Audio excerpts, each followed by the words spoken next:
আমরা সরকারের কাছে দাবি রাখতে চাই, শিক্ষকরা যে আন্দোলন করছে এই আন্দোলন অযৌক্তিক আন্দোলন নয়। সুতরাং তাদের এই আন্দোলনকে অবশ্যই আপনাদের মেনে নিতে হবে। আজকে শিক্ষকদেরকে কেন তাদের বেতন, বাড়ি ভাড়া, উৎসব ভাড়া বৃদ্ধির দাবিতে আন্দোলন করতে হবে? আপনারা কেন শিক্ষা কমিশন গঠন করেন নাই? এই শিক্ষকদের মুখের দিকে তাকান, এদের পরিবার সম্পর্কে খোঁজ নেন। কোন শিক্ষকের সন্তান তারা চাঁদাবাজি, তারা অন্যায় অপরাধ করে না।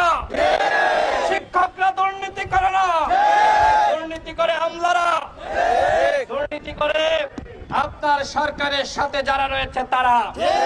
সুতরাং এই শিক্ষকদেরকে আর এক মুহূর্তের জন্য কষ্ট দিবেন না। আজকের মধ্যেই তাদের দাবি আপনাদেরকে মানতে হবে।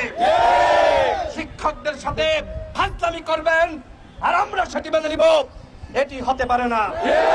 কি দাবি করেছে? দাবি করেছে মূল বেতনের 20% বাড়ি ভাড়া এবং 1500 টাকা মেডিকেল ভাতা। এছাড়া যারা কর্মচারী রয়েছে তাদের 75% উৎসব ভাতা। এটি কোনো অযৌক্তিক দাবি? এত লুটপাট হচ্ছে, অর্থ পাচার হচ্ছে, দুর্নীতি হচ্ছে, আর শিক্ষকদেরকে আপনারা সম্মান করছেন না। এই দাবি কেন মানতে পারছেন না? বাংলাদেশে আমরা মনে করি ওই আমলাদের থেকে শিক্ষকদের বেতন বেশি হওয়া দরকার।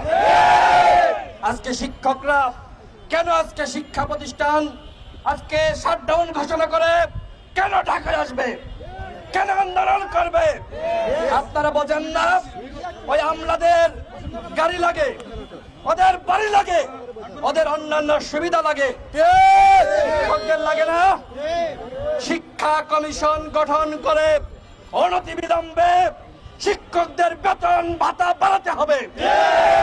আর চুদুর বুদুর করবেন আর শিক্ষকদের দোষারোপ করবেন যে তারা নাকি রাস্তা বন্ধ করে রাখে।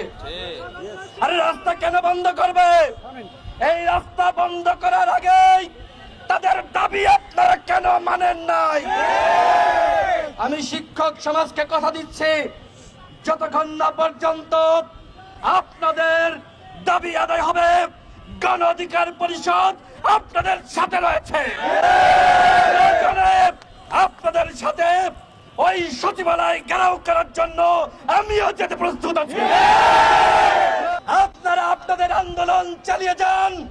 যদি আপনাদের দাবি আদায় করার জন্য আপনাদের সাথে যমুনা ঘেরাও করার জন্য যা লাগে আমরা ইনশাআল্লাহ আপনাদের সাথে যাব। আপনাদের দাবি মানতে হবে। আমি সর্বশেষ শিক্ষা উপদেষ্টাকে বলতে চাই, আপনি শিক্ষক ছিলেন, সুতরাং এই শিক্ষকদের সমস্যা সম্পর্কে আপনার জানার কথা। যদি এই শিক্ষকদের সমস্যা আপনি সমাধান করতে না পারেন তাহলে স্বেচ্ছায় পদত্যাগ করেন। অন্যথায় এই যে শিক্ষকরা আজকে আপনার পদত্যাগের দাবিতে স্লোগান দিচ্ছে, সিআর আপনার আর নাই দরকার, এটি আপনার জন্য লজ্জার, সরকারের জন্য লজ্জার, আমাদের জন্য লজ্জার। যদি আপনার লজ্জা থাকে তাহলে এই দাবি আপনি মেনে নিন। অন্যথায় নির্লজ্জের মতন যদি আচরণ করেন, চুপ থাকেন, তাহলে এই শিক্ষকরা তারা যে আন্দোলন করছে, তারা যে বক্তব্য দিচ্ছে, আমরা কিন্তু এর দায় নিতে পারবো না। শিক্ষকরা আপনাকে শ্রদ্ধা জানিয়ে আপনার কাছে স্মারকলিপি দিয়েছে।